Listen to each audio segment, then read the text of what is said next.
Hello everyone, कैसे हैं आप सब और क्या हाल समाचार हैं आपके। देखिए, मुझे उम्मीद है आप में से कई सारे लोग होंगे जिनको अपनी किस्मत से शिकायत रहती है कि मुझे कभी आईपीओ मिला ही नहीं और कुछ ऐसा जादू चमत्कार हो जाए कि आईपीओ मिलने लगे। तो लेकिन पहले आप ये बताइए कि आप में से कौन ऐसे लोग हैं जिनको मैक्सिमम टाइम अच्छे आईपीओ नहीं मिले हैं, क्योंकि आज हम सॉल्यूशन लेकर आए हैं। तो सॉल्यूशन ये है कि कभी आपने सोचा है कि आईपीओ में अप्लाई करने से बेटर है कि काश उससे पहले ही हम उसमें इन्वेस्ट कर दें, यानी प्री आईपीओ, और आईपीओ के बाद बेचकर मोटा पैसा कमाएं। तो जिस स्टेज पर आप पैसा लगाने की सोच रहे हैं उसको हम कहते हैं प्री आईपीओ। इसको एग्जांपल से बताते हैं।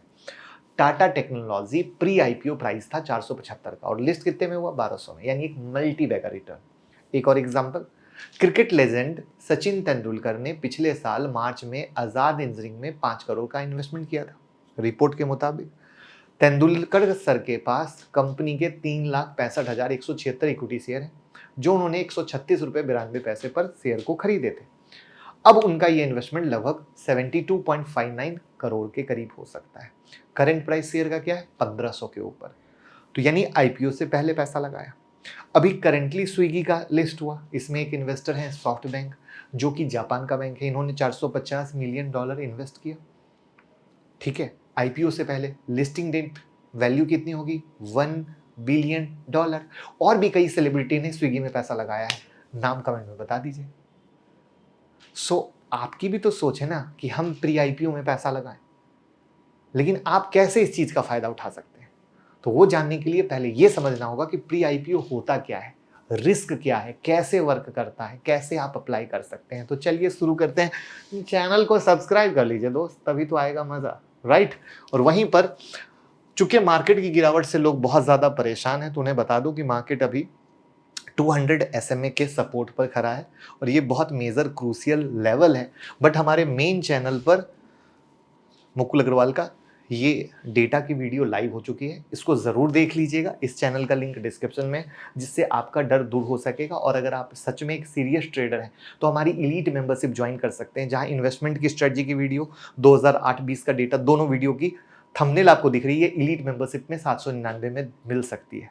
लिंक डिस्क्रिप्शन में है, जरूर ऐप को डाउनलोड करके वहां से ज्वाइन कर लें। तो सबसे पहले प्री आईपीओ होता क्या है? प्री आईपीओ समझने से पहले ये समझना होगा कंपनी बनती कैसे है।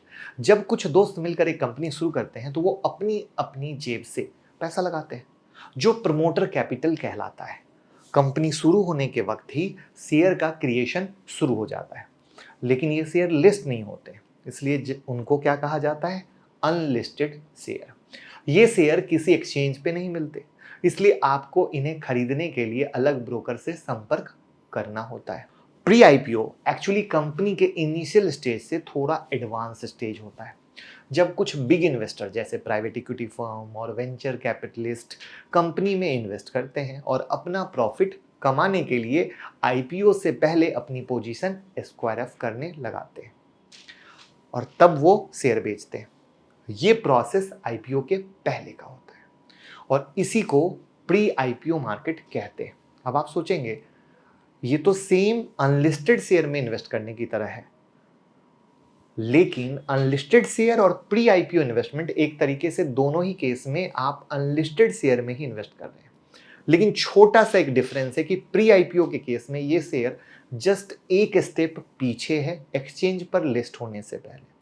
लेकिन अगर कोई शेयर जस्ट अनलिस्टेड जोन में है, मतलब कि अभी उसका कोई कंफर्मेशन नहीं है कब आएगा उसका आईपीओ, और अनलिस्टेड शेयर में उतना बाइंग सेलिंग नहीं होता है जितना प्री आईपीओ स्टेज पर होता है, क्योंकि आईपीओ आने वाला है तो इन्वेस्टर की भी भीड़ जमा हो जाती है। तो अब कैसे पता चलेगा प्री आईपीओ स्टेज कब है? तो जो कंपनी डीआरएचपी फाइल करती है, उसका डीआरएचपी अप्रूवल के बाद आरएचपी आता है, तब कंफर्मेशन होता है कि ये प्री आईपीओ स्टेज है। अब ये आरएचपी क्या है? Red herring prospect.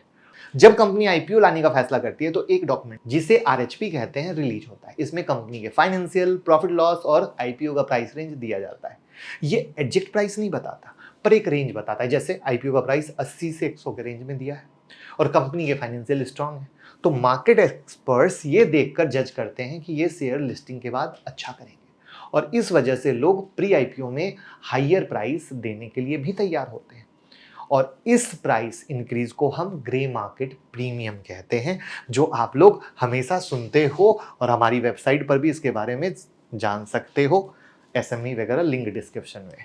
तो अगर कंपनी का IPO प्राइस 100 है और प्री IPO में वो 130 पर ट्रेड हो रहा है, तो 30 का GMP हुआ। अगर आप ये शेयर प्री IPO में 100 में खरीद कर 130 में बेचते हैं, तो लिस्टिंग का इंतजार किए बिना भी प्रॉफिट कमा सकते हैं।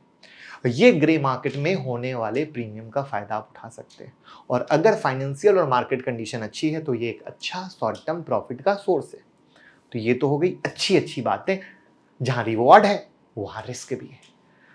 तो आइए रिस्क के बारे में समझने की कोशिश करते हैं, क्योंकि रिस्क समझना मेरी नज़र में बहुत इंपॉर्टेंट आता है और स्टॉक मार्केट में लोग यही गलती करते हैं। अब प्री IPO मार्केट एक रेगुलेटर मार्केट तो है नहीं, तो अगर आप किसी ब्रोकर के थ्रू शेयर ले रहे हैं तो उनके बैकग्राउंड और क्रेडिबिलिटी को भैया चेक कर लीजिए। सेबी का कंट्रोल ना होने की वजह से फ्रॉड के चांस होते हैं, इसलिए ट्रस्ट करने से पहले ब्रोकर को अच्छी तरीके से समझने की कोशिश कीजिए। आपको ये भी ध्यान रखना होगा कि अगर आप शेयर प्री IPO में खरीदते हैं और लिस्टिंग के बाद बेचते हैं तो आपको 6 महीने का लॉक इन वेट करना पड़ता है। ये प्री IPO का सबसे बड़ा ड्रॉबैक है। इस लॉक इन पीरियड की वजह से आपको लिस्टिंग गेन के बाद तुरंत बेचने का ऑप्शन नहीं मिलेगा। इसलिए कुछ लोग क्या करते हैं, प्री IPO में ही बेच देते हैं और सब्सक्रिप्शन ओपन होने से पहले एग्जिट कर लेते हैं। तो ये तो सबकी सोच, सबकी समझ है। कुछ लोग 6 महीने का भी वेट करते हैं, समझ गए ना। तो अगर आप सोच रहे हैं कि ये शेयर किस ब्रोकर से मिलते हैं, तो कुछ पॉपुलर ऑप्शन बहुत सारे हैं, जो नाम मैं लूंगा तो लगेगा कि पेड प्रमोशन है।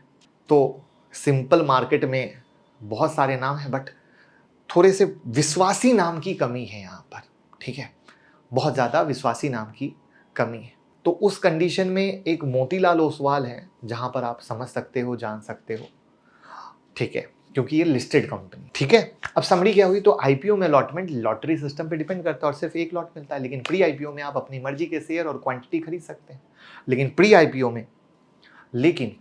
में शेयर खरीदते हैं तो आपको प्री IPO में ही बेचना होगा, वरना 6 महीने तक सेल नहीं कर सकते। इसलिए अगर IPO में अलॉटमेंट नहीं मिल रहा है तो ये प्री IPO एक ऑप्शन है जिसमें आप प्रॉफिट कमा सकते हैं। और वीडियो पसंद आई हो, जानकारी पसंद आई हो तो शेयर कर दीजिएगा। और उसके बाद भी प्री IPO से संबंधित कोई भी जानकारी है तो हमारे मोबाइल ऐप को डाउनलोड करिए, वहाँ पर क्वेरी का सेक्शन है, पूछिए प्री IPO में आपका क्या डाउट है, हम सारे डाउट को दूर करेंगे। Thank you so much.